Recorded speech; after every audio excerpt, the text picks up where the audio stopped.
A cruise ship is supposed to be a closed world. One way in, one way out. People moving through the same narrow corridors. Cameras, crew members, locked cabin doors. And beyond every railing, nothing but the sea. But before sunrise on March 24th, 1998, a 23-year-old woman disappeared from one of those floating worlds. Her name was Amy Lynn Bradley. She was traveling with her family aboard the Royal Caribbean ship Rhapsody of the Seas, somewhere in the Caribbean. The ship had left Aruba the night before and was heading toward Curaçao. Amy was not missing for days. There was no long trail to follow. There was only a short window before dawn. Her father later said he saw her resting on the balcony outside their cabin at around 5:30 in the morning. About half an hour later, she was gone. No confirmed goodbye. No confirmed sighting. No confirmed explanation. The ship would keep moving. Passengers would begin to leave at the next port. And Amy Bradley would never return to her family. Nearly 3 decades later, one question still hangs over that morning. How does someone disappear from a ship surrounded by people and leave no certain answer behind? Amy Bradley was 23 years old. She had recently finished college and was on a family vacation with her parents, Ron and Iva, and her younger brother, Brad. On March 21st, 1998, the family boarded Rhapsody of the Seas in San Juan, Puerto Rico. For Amy, it was supposed to be an ordinary Caribbean cruise, a few days of music, ports, warm weather, and time with the people closest to her.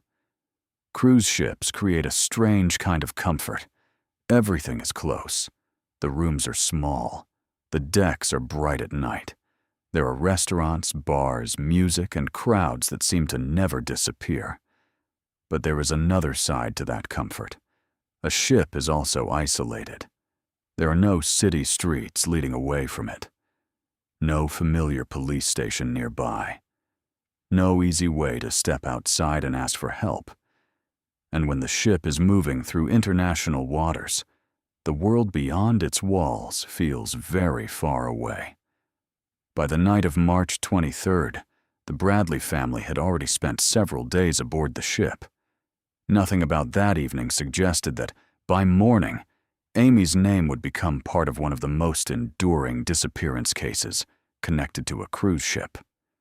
On the evening of March 23rd, Rhapsody of the Seas left Aruba and began traveling toward Curaçao. Amy and Brad spent time at the ship's nightclub. They danced. They talked with other passengers.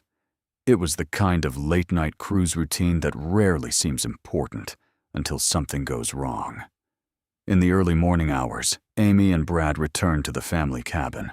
Accounts of the exact minutes are not completely settled, but the broad outline is clear.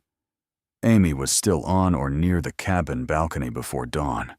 Her father later recalled waking up around 5:30 a.m. and seeing her resting outside.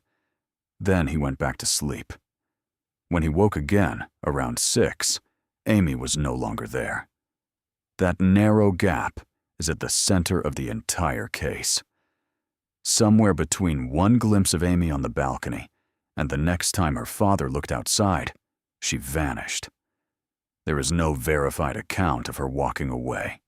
No confirmed record that explains where she went. No public answer showing whether she remained aboard the ship, entered the water, or reached the island later that morning.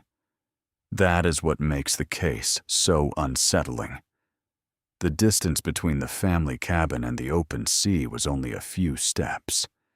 But the distance between those few steps and the truth has lasted for decades. At first, the family searched the ship. They looked through the places Amy might have gone. The public decks, the common areas, the spaces that were still waking up after a long night. Then they reported her missing to the crew. By this point, Rhapsody of the Seas was arriving in Curaçao. The timing mattered. A cruise ship is not a small building. It is a moving city, with passengers preparing to disembark, crew members working, and thousands of details happening at once. The question was no longer only where Amy had gone. It was whether she was still somewhere on the ship. Search efforts followed. The surrounding waters were searched. Authorities examined the possibility that Amy had gone overboard. But no publicly confirmed evidence has established that she fell, jumped, or was pushed into the sea. And no publicly confirmed evidence has established that she left the ship on her own. The cabin balcony became the image people remembered, not because it offered an answer, because it did not. A chair near the railing, the black water below, the first light of morning, and a family realizing that the person who had been there less than an hour earlier was now nowhere they could find. Amy's disappearance was investigated, but the case quickly became difficult for reasons that still define it today. The ship had been traveling through international waters. It was approaching a foreign port. People from many countries had been aboard, and the first hours of a missing person investigation passed inside a place designed to keep moving. The FBI still lists Amy Bradley as missing. Its public notice states that she disappeared during the early hours of March 24, 1998, while Rhapsody of the Seas was traveling from Aruba toward Curaçao. The FBI is offering a reward of up to $100,000 for information leading to Amy's recovery, or to the identification, arrest, and conviction of the person or people responsible for her disappearance. That wording is important. It doesn't say what happened to Amy. It doesn't publicly name a person responsible. It doesn't prove one theory over another. It shows that investigators still believe information may exist. Over the years, the case produced many reports and possible leads. Some people said they had seen a woman who looked like Amy in the Caribbean. Others described encounters that raised the possibility she was still alive after the cruise. But a reported sighting is not the same as a confirmed sighting. None of those accounts has publicly resolved the case. And without a verified answer, every possible lead has carried both hope and danger. Hope that Amy may have survived, and danger that an unconfirmed story could pull attention away from what can actually be proven. The first theory is the most obvious. Amy may have gone overboard. It is possible. The ocean was close. The ship was moving. And a fall into dark water can leave very little behind. But possible is not the same as proven. There is no public, confirmed explanation showing that Amy entered the water. A second theory is that she left the ship voluntarily after it reached Curaçao. But this also raises difficult questions. Why would she leave without telling her family? Where would she go?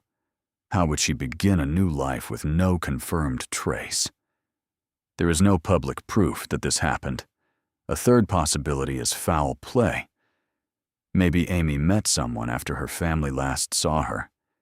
Maybe she was taken somewhere aboard the ship. Maybe she was removed from the ship after it reached port. This theory has driven many of the reported sightings and much of the family's hope. But no one has been publicly charged in Amy's disappearance. No court has established that Amy was abducted. No court has established that she was trafficked. And no public evidence has solved the mystery of the final half hour. That uncertainty matters. True crime stories often try to turn uncertainty into certainty. They point to a person. They choose a theory. They fill the silence with a conclusion. But Amy Bradley's case does not give us that conclusion. It gives us a closed space, a short timeline, an ocean, and a woman who was there before dawn and gone by morning. Amy Bradley has now been missing for more than 28 years. Her family has spent those years living with the same unanswered question. Was Amy lost at sea? Did she reach land? Did someone see what happened and never speak? The FBI's case remains open. The reward remains in place.